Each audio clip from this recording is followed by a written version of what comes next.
Well, we're back again this week, and we finally had that long, elusive, albeit one day so far, sell-off. Markets having their worst day so far of 2013, and gold, of course, the big story, having its worst day in 30 years. So taking a look, a couple interesting things out there, especially in gold. Term structure volatility, fancy way of saying front month options expensive compared to the back month options. That term structure, the steepest it's been since Lehman. So I'm jumping in, taking a guarded bullish stance, buying some longer term, selling some front month.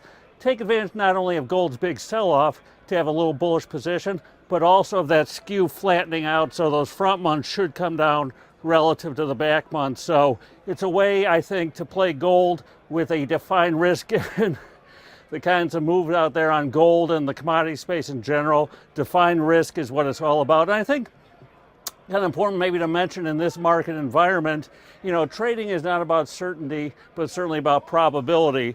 I've been talking about buying some puts, it seems like for too long now.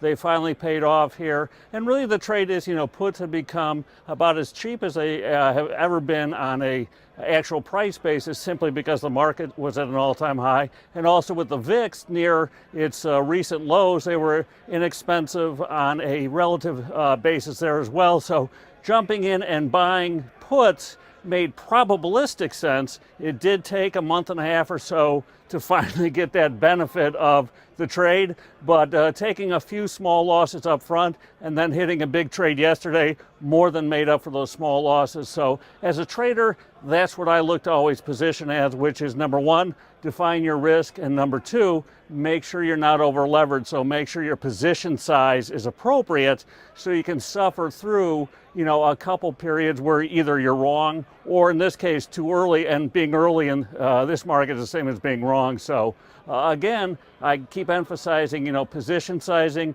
and having the trade structure in place where your risk management you can handle are two very important things, not only all the time, but especially in this market. So until further notice, I'm still cautious here. I think given yesterday's kind of big sell-off, China's slowing dramatically.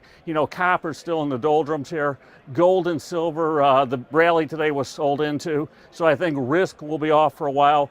Those old all-time highs that we saw not too long ago last week, I think will be tough to pierce for the next several months going forward. So given the fact that implied vols have shot up here, I'm selling some out-of-the-money call spreads on the indices using the SPY, the Russell, the Qs, and so forth, just to position to benefit from not breaking out to all-time highs. Earnings have come in less than stellar, to say the least. So far, earnings season has been lackluster at best. The bar was low, but remember, last earnings season really was flat. It was expected to be up about 7%. So this market was priced somewhat for perfection.